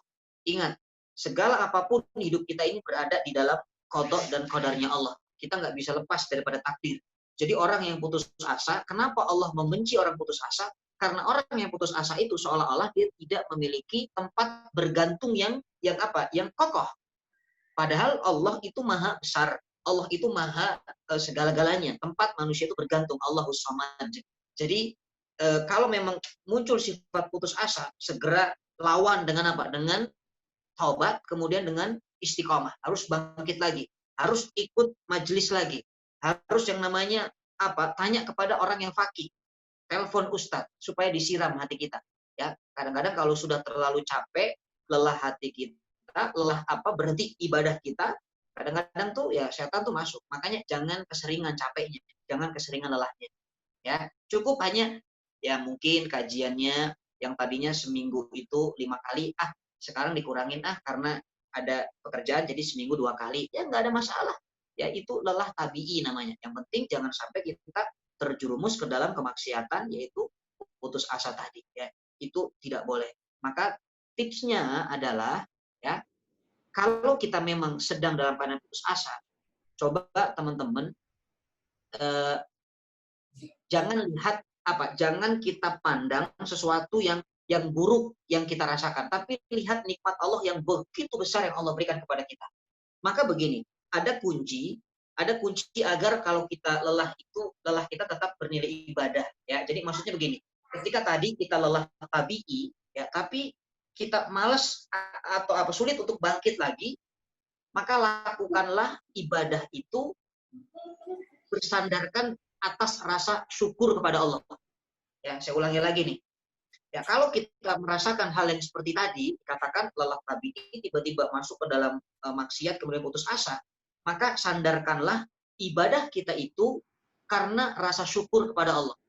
Kalau sudah sandarannya rasa syukur, itu sudah tidak ada yang menandinginya. Kenapa? Karena yang namanya rasa syukur itu adalah sifatnya para nabi. Ya, sifat para nabi itu apa? Selalu bersyukur kepada Allah. Dan orang yang beribadah karena rasa syukur, dia tidak akan ada celah untuk berhenti beribadah. Ya. Coba deh kita renungkan nih bareng-bareng ya. Kalau nggak percaya, kita lihat. Saya tanya kepada teman-teman, kira-kira kapan kita bersyukur kepada Allah? Kalau ada pertanyaan, kapan kita bersyukur kepada Allah, Ustaz? Kita bersyukur jawabannya ketika mendapatkan nikmat. Sepakat semuanya. Kita bersyukur ketika kita mendapatkan nikmat. Nah, pertanyaan kedua, kapan Allah memberikan nikmat kepada kita? Jawabannya, saking banyaknya dan saking seringnya kita nggak bisa hitung. Bahkan Quran sudah mengatakan, wa in ta'uddu nikmatallahi la tuhsuha. Ya, kalau Anda menghitung nikmat yang Allah karuniakan kepada Anda, mustahil Anda bisa menghitungnya. Dari bangun tidur, dari mata terbuka, dari lisan kita bisa berbicara, oksigen yang kita hirup, dari makanan yang kita konsumsi, dari rizki, dari yang namanya teman soleh, semua itu nggak bisa menghitung kita. Nah, maka kalau kita simpulkan, kapan kita bersyukur? Ketika mendapat kenikmatan. Kapan Allah kasih nikmat? Sering dan banyak. Artinya, syukur dilakukan ketika mendapat kenikmatan. Mendapat kenikmatan tidak bisa dihitung saking banyaknya. Maka Allah berikan nikmat kita setiap saat, sehingga syukur kita setiap saat. Itulah gambarannya. Jadi kalau ditanya, kapan Anda bersyukur? Saya syukur setiap saat, Ustaz. Kenapa? Karena Allah kasih nikmat kita setiap saat. Makanya orang yang beribadahnya karena sandarannya rasa syukur, dia pasti akan beribadah setiap saat. Karena apa? Karena bentuk daripada rasa syukur tertinggi seorang hamba kepada Allah ketika rasa syukur itu dia gunakan untuk apa? Hal-hal yang Allah ridho dan Allah inginkan. Contoh begini, fasilitas rumah Allah kasih, fasilitas mobil Allah kasih, fasilitas anak dan istri Allah sudah kasih, fasilitas apalagi pekerjaan Allah sudah kasih.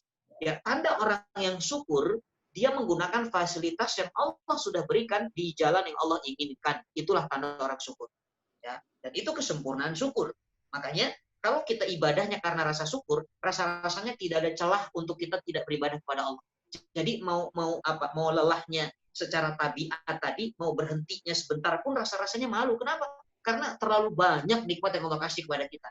Makanya Rasulullah ketika ditanya oleh istrinya, ya Rasulullah, kenapa Anda selalu sholat malam, tahajud? Ya mulai sementara dosa Anda sudah terampuni, kata Aisyah. Yang telah lalu dan yang akan datang, Allah sudah jamin terampuni, maksum Anda ya Rasulullah. Tapi kenapa Anda sholat? Bahkan sampai kakinya bengkak dalam riwayat. Apa jawaban Rasulullah? Simpel saja. Rasulullah mengatakan, afala akunu abdan syakur? Apakah aku salah kalau aku ingin menjadi hamba Allah yang selalu bersyukur kepada Allah?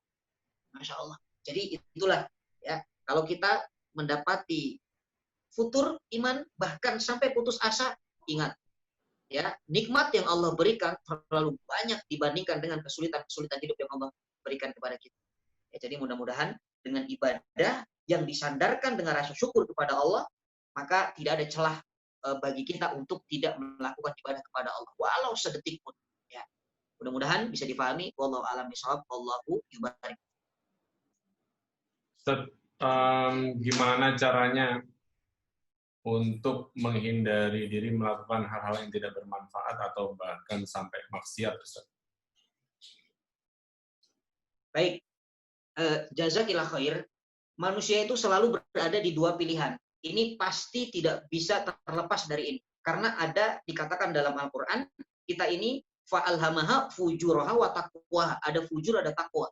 Jadi manusia itu, kalaulah dia tidak sibuk dalam kemaksiatan, dia pasti sibuk dalam sesuatu yang manfaat. Cuma dua tuh. Jadi kita mau yang mana nih? Nggak ada yang tengah-tengah tuh, nggak ada. Ya, dan tidak akan sempurna kenikmatannya. Ya kan, sibuk maksiat, sibuk juga manfaat tuh nggak ada. Orang yang sering sibuk nonton televisi, drama Korea dan sebagainya, TikTok, dia pasti nggak punya kesibukan manfaat. Tapi kalau dia punya kesibukan yang bermanfaat, dia bersosialisasi di dunia dakwah, ataupun dia syiar diikut para ulama, ya mensupport dakwahnya para ulama dengan berbagai macam cara, dari mungkin pakaian, dari mungkin IT-nya, dari mungkin mobilitasnya, semua pasti dia sibuk di sana, ya kan? Nah, makanya pilihan ada di kita. Kita mau yang mana nih? Untuk menghindari dari hal-hal yang tidak bermanfaat, Al-Quran sudah menggambarkan fa'idha faragta fansab. Kalau Anda selesai dari urusan yang satu, cari segera urusan yang baru. Pindah ke urusan yang lain. Pindah ke pekerjaan yang baru. Jangan banyak diam. Jangan banyak nonton TV. Jangan banyak gibah. Jangan banyak leha-leha. Berlalai-lalai. Karena apa? Karena yang namanya usia kita tidak tahu kapan batasannya. Kita ingin wafat husnul khotimah. Maka teruslah dalam keadaan berbuat kebaikan supaya ketika ajal menjemput kita dalam keadaan berbuat kebaikan. Ya, itulah pilihan kita. Nah, caranya bagaimana? Caranya karena ini sifatnya adalah tergantung ya, mana yang sering kita biasakan, maka caranya adalah pembiasaan. Ya, pembiasaan. Karena manusia itu sifatnya harus dipaksa dulu, nggak bisa kalau nggak dipaksa. Makanya anak pesantren, ya, kenapa anak pesantren itu 1 bulan, 2 bulan, 3 bulan dia udah bisa bahasa Arab. Yang ada bahasa Arab pesantrennya kan. Ya, 1 tahun dia udah mahir bahasa Inggrisnya. Kemudian dia sudah sholatnya istiqomah. Kenapa? Karena awalnya terpaksa. Dikasih hukuman, bahkan dipukul, bahkan dibotak, bahkan mungkin suruh ini. Itu paksaan. Dan itu adalah pembiasaan yang melahirkan kebiasaan yang baik. Bahkan sampai kepada tahap kebutuhan. Sampai kalau ngerasa dia nggak sholat itu udah merasa kehilangan kehilangan ruh. Jadi, ya Allah, kok saya nggak tahajud ya? Kayaknya nggak semangat hidup. Ya Allah, kok saya nggak ngaji hari ini ya? Ya Allah, kok saya nggak baca Quran ya? Itu udah hebat. Tapi prosesnya dari pembiasaan. Contoh begini, teman-teman kalau punya anak kecil, kita sering kan kadang-kadang kasih permen nih, ada permen. Permennya dikasih ke anak. Kemudian anak kita suruh kasih lagi ke mana? Ke kakeknya. Nak, permennya kasih ke kakek dong. Nak, kasih ke nenek dong. Nak, permennya minta dong. Ayah minta, bunda minta dong. Padahal kita butuh nggak permen itu? Kita nggak butuh. Kita hanya ingin melatih anak kita agar terbiasa berbagi. Itulah pembiasaan. Walaupun pada akhirnya itu anak nangis. Permennya habis, dikasih kakek, dikasih nenek, dikasih ibunya, dia nangis. Permennya merasa apa? Merasa habis. Tapi kita senyum, kita senang. Kenapa? Kita selain kita suka meledek, ya anak kecil, ya lucu kalau anak kecil nangis itu, tapi kita menanamkan kebiasaan-kebiasaan agar anak itu belajar berbagi. Ya, itulah ya modal pertama, yaitu pembiasaan. Maka paksa dulu, Anda akan terbiasa. Setelah Anda terbiasa, Anda akan menikmati. Kalau sudah menikmati, Anda akan membutuhkan. Ya, maka prosesnya adalah pembiasaan. Ya. Wallahu a'lam bishawab. Allah yubarikum. Ustaz, kalau cara meluruskan niat, Ustaz, lelahnya kita agar selalu menuju lillah. Kadang kan kalau lelah itu terbesit pikiran, aduh, udah capek-capek dimasakin, nggak dimakan gitu, contohnya. Boleh nggak mengeluh seperti itu, Ustaz? Ya, Masya Allah, jazakillah khair. Ini sepertinya sering terjadi ya.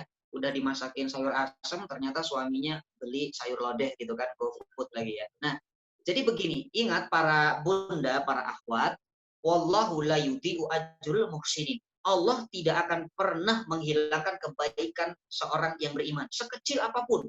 Bunda, para akhwat masak untuk suaminya tiba-tiba sudah makan di luar, demi Allah, pahala bunda masak tidak akan pernah hilang.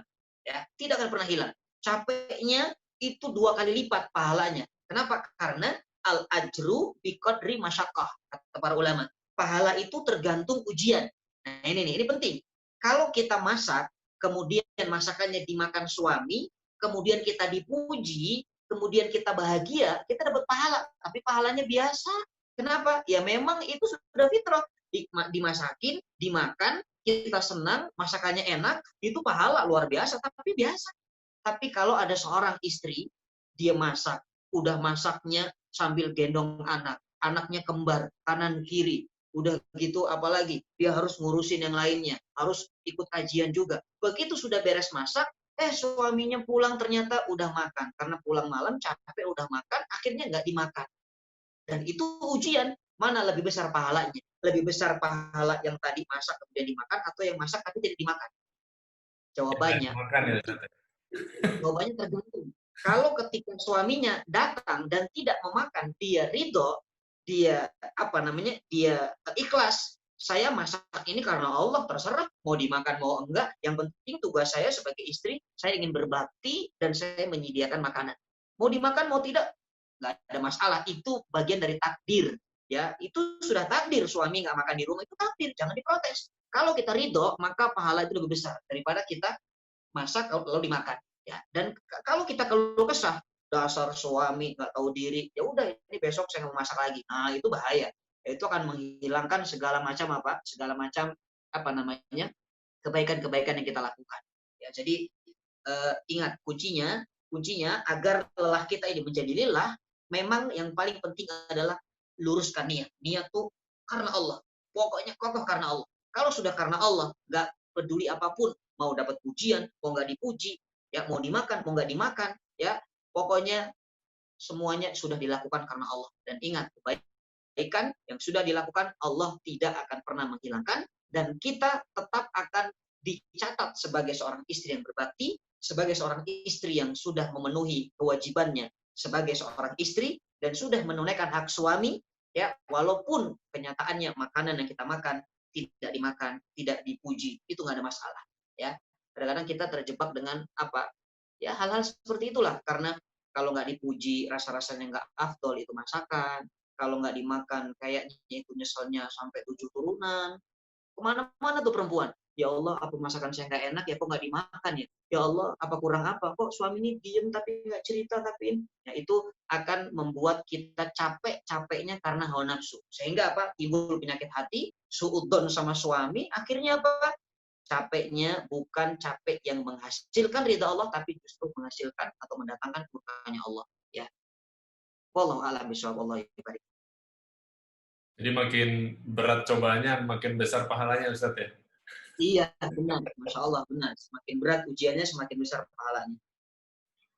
Ustaz, kan iman itu tidak disebutkan memang naik turun, tapi bagaimana triknya bila iman sedang turun, terus kita pingin supaya cepat naiknya lagi, jadi nggak berlarut-larut, nggak berlama-lama lelahnya gitu, Ustaz. Ya, jazakumullah khair. Cara untuk menaikkan iman, yang pertama adalah pasti dengan taubat kepada Allah. Ya, taubat itu adalah sarana untuk menarik iman kita lagi. Makanya ada dalam Quran surah An-Nisa, saya lupa ayatnya, ada kata-kata innamat taubatu 'alallahi lilladina ya'maluna su'a bijahalah. Ya. Tsumma yatubuna min qarib. Ayat. Ya, orang yang dikatakan taubat kepada Allah itu adalah orang-orang yang berbuat keburukan, tapi keburukannya itu tidak terus-menerus. Artinya Dia maksiat, dia futur, dia maksiat, lalu dia segera taubat. Jadi ya tubuh naming kori, maknanya dia segera taubat tanpa ditunda-tunda lagi. Ya, dan amal solehnya itu, amal buruknya itu segera ganti dengan amal soleh. Yaitu salah satu tanda orang itu taubat. Setelah berbuat maksiat, dia taubat lalu ganti dengan amal buruk, amal baik. Nah, maka dari ayat ini kita bisa mengambil kesimpulan bahwa saat manusia itu bermaksiat, iman itu lepas dari dirinya, lepas. Jadi jangan katakan orang yang zina itu punya iman. Ketika dia sedang zina, dia nggak punya iman. Ketika dia sedang korupsi, dia nggak punya iman. Ketika dia sedang gibah, walaupun dia pakai hijab, dia pulang ngaji, bawa kitab, bawa catatan, dia sedang tidak beriman saat itu.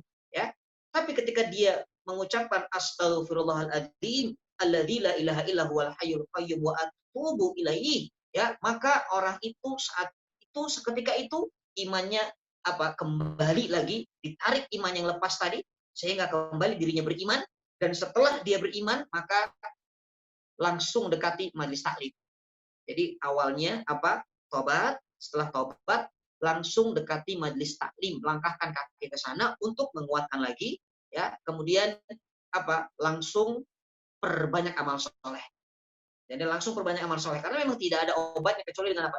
Dengan paksaan tadi. Pokoknya lagi futur maksiat segera tobat, langsung ganti dengan amal soleh. Itulah yang paling cepat. Ya, bisa dipahami ya. Mudah-mudahan bermanfaat. Wallahu a'lam bishawab.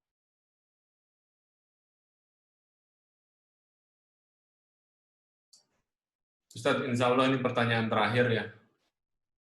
Boleh. Kalau kita lelah tuh kadang timbul rasa marah, Ustadz.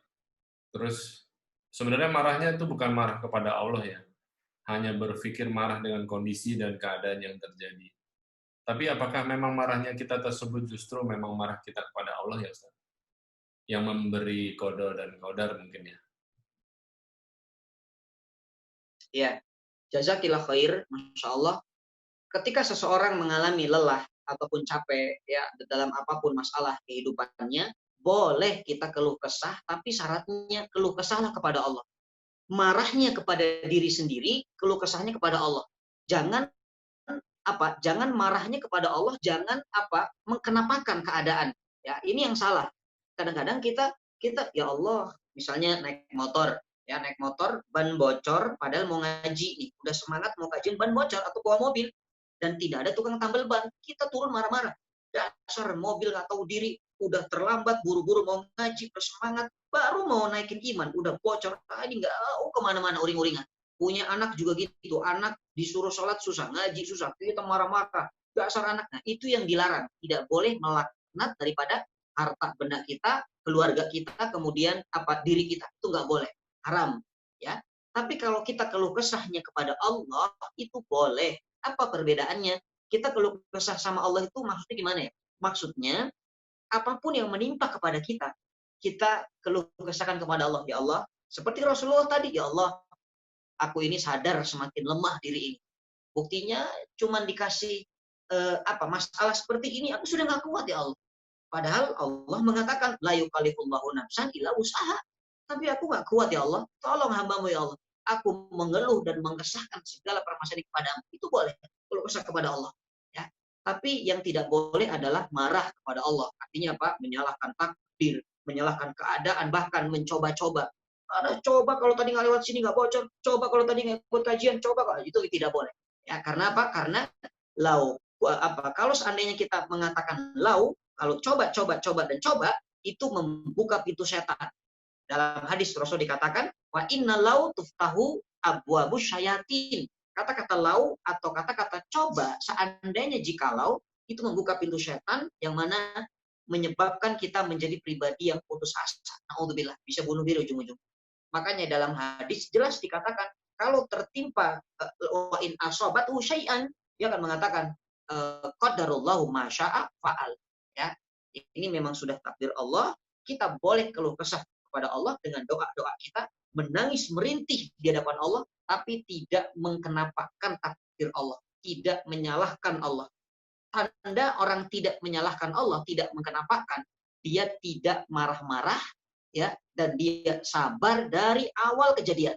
As-sabru inda sadmatil ula, kata Nabi. Sabar itu dari awal kejadian. Kalau dari awal dia sudah sabar, ketika mendengar musibah dia mengatakan innalillahi wa inna ilaihi rajiun. Allahumma ajirni fi musibati wa akhluf fi khairum minha, maka itu tanda ridho kepada Allah. Tapi kalau sudah marah-marah dulu, dasar kamu ya, kalau aku nggak sabar kamu aku bunuh kamu, baru kita ya Allah astagfirullah, sabar, saya sabar. Itu sudah tidak tepat ridhonya. Jadi silahkan keluh kesah boleh kepada Allah, ya. Haram keluh kesah kepada makhluk Allah, tapi marah tidak boleh. Kalau mau marah kepada diri sendiri. Mungkin ini ulah maksiat saya, mungkin ini ulah kesalahan kelalaian saya karena jauh dari Allah, karena dekat kepada maksiat, sehingga Allah berikan sentilan kepada saya, dan ini tujuan Allah agar saya bisa kembali kepada jalan yang benar. Ya, mudah-mudahan bisa difahami. Allahu a'lam bishawab. Allahu yubarik.